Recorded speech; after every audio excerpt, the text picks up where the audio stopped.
Perhatian, kepada para penonton, tayangan berikut ini hanya boleh disaksikan oleh remaja yang berusia 13 tahun ke atas.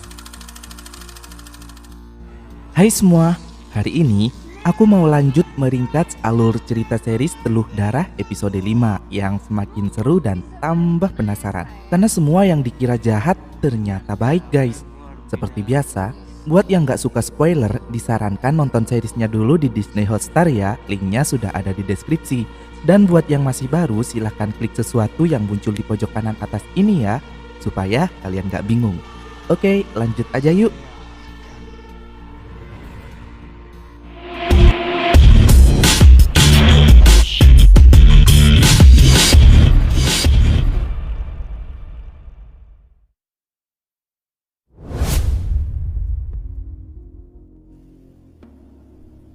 Episode 5 yang berjudul Kunjungan ini diawali dari tahun 1998 di Banyuwangi. Ahmad dan Astuti rupanya melakukan hubungan gelap di belakang istri Ahmad yaitu Rima dan juga menyembunyikannya dari karyawan lainnya. Astuti takut hubungan terlarang mereka akan ketahuan, tapi Ahmad gak peduli karena menganggap Astuti adalah cinta sejatinya. Tapi Ahmad menyesal karena investor terbesar di perusahaannya merupakan sahabat dari Rima, sehingga Ahmad terpaksa harus bersabar untuk menggugat cerai Rima, setidaknya menunggu investasinya ditandatangani dulu. Saat mereka akan bercumbu, tiba-tiba ada yang mengetok pintu. Astuti pun segera diminta bersembunyi dan rupanya itu adalah penjaga kantor yang bernama Reza. Bukan Eza anaknya Pak Bondan loh guys, beda. Reza mau pamit pulang dan Ahmad meminta meninggalkan kuncinya agar nanti Pak Ahmad sendirilah yang mengunci kantor. Saat Reza keluar, mereka melanjutkan cumbu-cumbuannya dan di sini gelagat Reza sangat mencurigakan guys. Saat mendengar suara Astuti dan Ahmad di dalam. Kembali ke masa sekarang, di mana kepala Astuti kembali merasakan gatal yang teramat sangat. Entah kenapa Astuti malah menuangkan nail polish ke rambutnya guys. Itu loh cairan yang biasa digunakan untuk kutek kuku. Cewek pasti tahu lah. Lah, gua pan cowok ya, kenapa gua tahu? Ya, gua barusan searching guys. Wulan yang mendengar ibunya teriak langsung memeriksa kamar Astuti dan melihat kondisi ibunya yang aneh, Wulan jadi merasa khawatir. Sebelum akhirnya tambah panik dan shock ketika ratusan kecoa lagi-lagi keluar dari dalam kepala ibunya.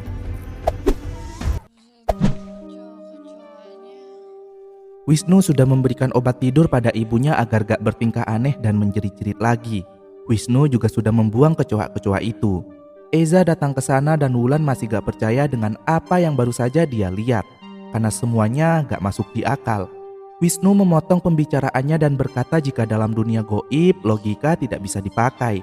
Eza menambahkan jika mereka ingin mencari cara untuk menemukan jalan, ya mereka harus mulai dengan coba mempercayainya.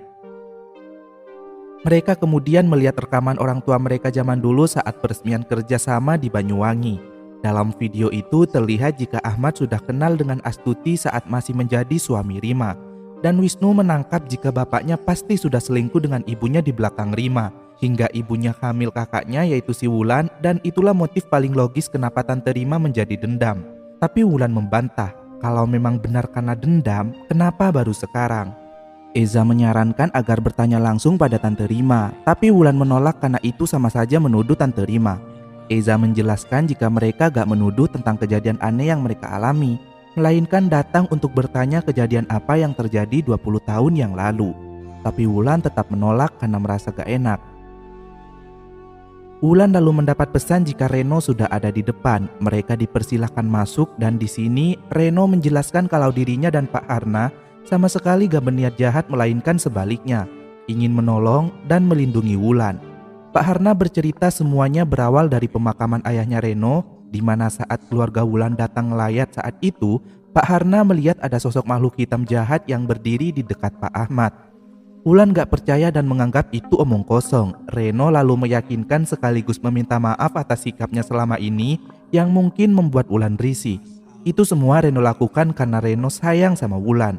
Reno hanya ingin membantunya lewat Pak Harna dan meminta satu kesempatan saja. Jika Pak Harna gagal, maka dirinya berjanji akan menjauh dari Wulan.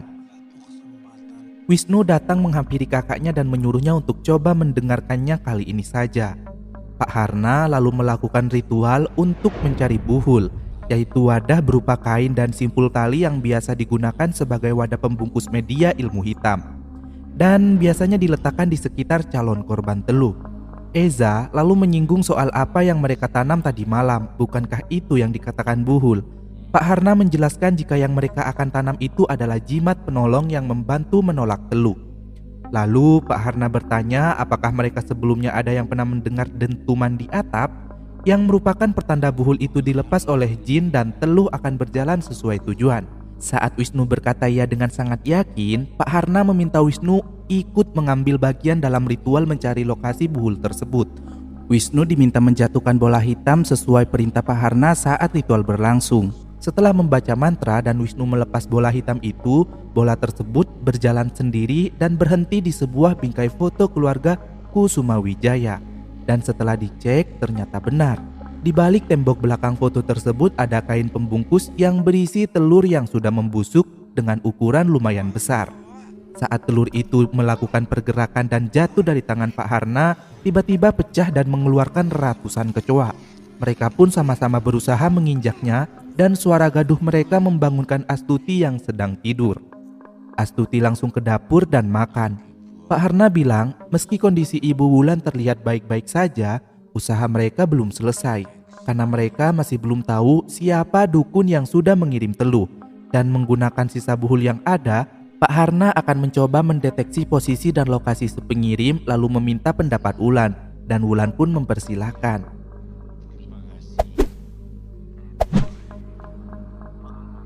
Pagi harinya, Wulan memanggil dokter untuk memeriksa ibunya. Reno menelpon dan mengabarkan jika Pak Harna masih berusaha mencari. Di sini Wulan masih sulit untuk mempercayai apa yang Reno katakan. Lalu dokter memberitahu Wulan jika kondisi ibunya baik-baik saja dan mungkin hanya mengalami gangguan psikis. Wulan bertanya tentang luka di kepalanya dan dokter mengatakan memang ada luka sedikit yang akan sembuh dengan resep obat yang diberikan dokter.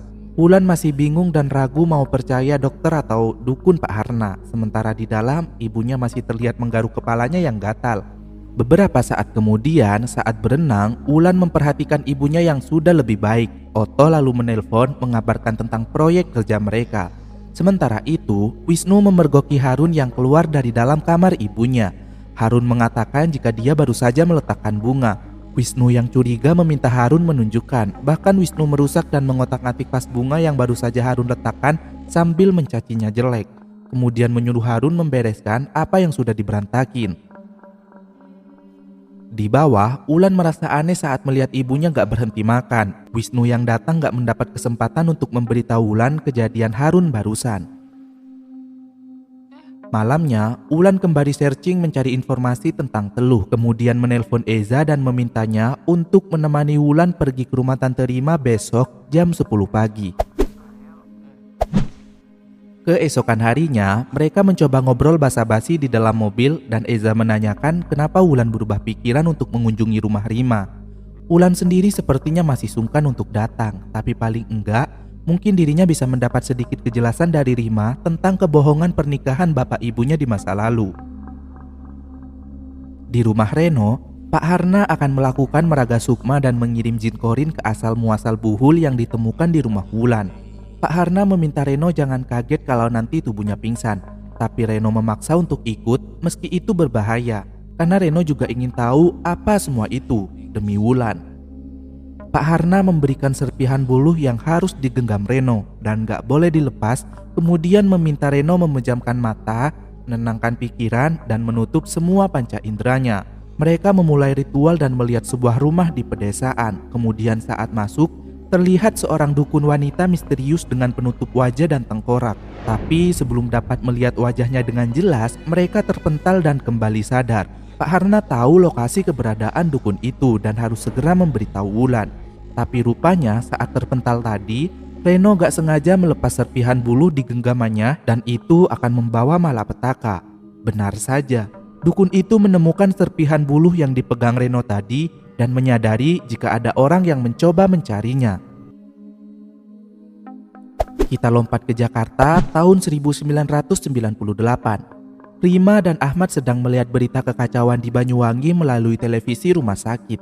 Rima berkata itu sangat seram.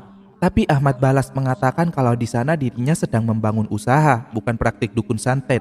Jadi semuanya akan baik-baik saja. Rima ternyata gak bisa memiliki keturunan karena memiliki kanker rahim dan harus melakukan kemoterapi. Rima merelakan suaminya untuk pergi ke Banyuwangi mengurus bisnisnya dan gak perlu menemani dirinya setiap saat karena sayang jika usahanya ditinggalkan. Dan itu juga demi masa depan keluarga mereka. Seorang suster mempersilahkan Rima masuk dan di sini Ahmad dan Rima masih terlihat harmonis guys. Kembali ke sekarang. Eza dan Wulan tiba di kompleks tempat Rima tinggal dan mereka melihat seseorang seperti dukun masuk ke dalam rumah Rima. Eza dan Wulan memutuskan untuk turun dari mobil dan mencoba masuk ke rumah Rima.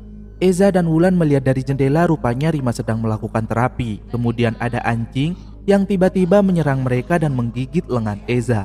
Wulan teriak memanggil Rima dan Rima meminta dok yang bernama Darko itu untuk berhenti. Mereka lalu dipersilakan masuk dan Wulan membantu mengobati luka di lengan Eza. Rima memuji mereka berdua yang terlihat sangat serasi, tapi Wulan memperkenalkan Eza sebagai anak dari Pak Bondan, teman bisnis bapaknya di masa lalu, bukan sebagai kekasih. Si dukun yang bernama Pak Anam pamit untuk pulang dan minggu depan Rima bisa melanjutkan terapinya di jam yang sama. Kalau itu hanya dukun terapi dan Reno juga baik, terus siapa sih yang jahat guys? Jadi makin penasaran dah. Rima tentu mengenal Bondan karena dulu partnernya Ahmad di Banyuwangi. Kemudian menanyakan kondisi bapaknya Eza. Eza berkata jika bapaknya sudah meninggal dan Rima meminta maaf karena gak tahu. Eza lalu bertanya tentang dukun Anam. Rima menjelaskan kalau dirinya baru 1 bulan berobat padanya dan dirinya juga gak tahu bagaimana nasibnya jika gak ada Pak Anam. Karena dirinya sudah tidak bisa membayar uang rumah sakit sebab Ahmad, bapaknya Wulan, sudah gak mengirim uang lagi untuk dirinya berobat dan membayar hutang. Hutang-hutang itu untuk membayar biaya rumah sakit. Karena kanker yang sudah diremisi tiba-tiba muncul lagi. Rima meminta maaf karena sudah membuat Wulan malu di kantor saat itu. Rima melakukan itu karena sudah gak tahu mau minta tolong pada siapa lagi. Rima juga meminta maaf karena gak bisa hadir di pemakaman bapaknya karena saat itu dirinya juga sedang sakit. Wulan lalu menjelaskan maksud kedatangannya jika dia ingin meluruskan semuanya dan bertanya tentang kehidupan bapaknya di masa lalu sebelum menikah dengan ibunya.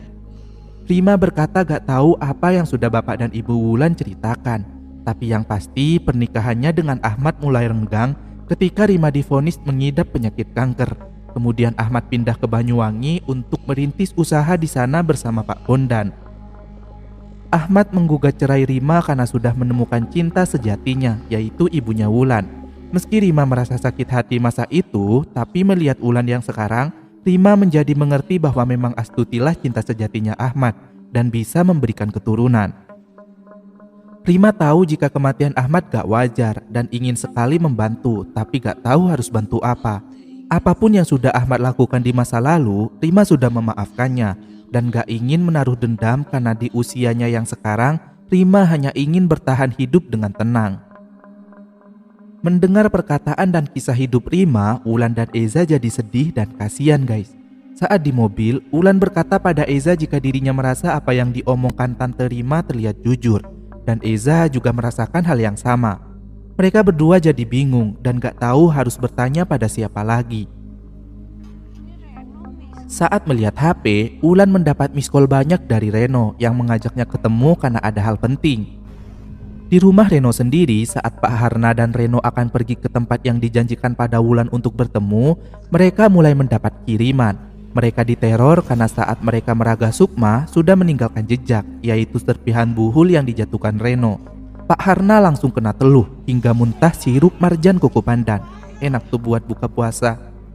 Sementara Reno, seluruh tubuhnya mulai dipotek-potek, mulai dari tangan, lengan, kaki, jari-jari, dan yang terakhir kepalanya, hingga mereka berdua meninggoy dengan sangat mengejutkan.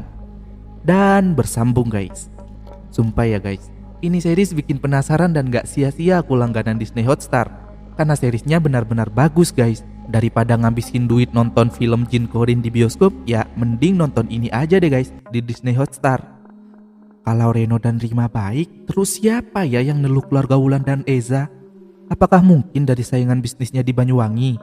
Atau Reza si penjaga kantor di Banyuwangi itu juga mencurigakan sih? Ya udahlah, sampai ketemu lagi minggu depan guys.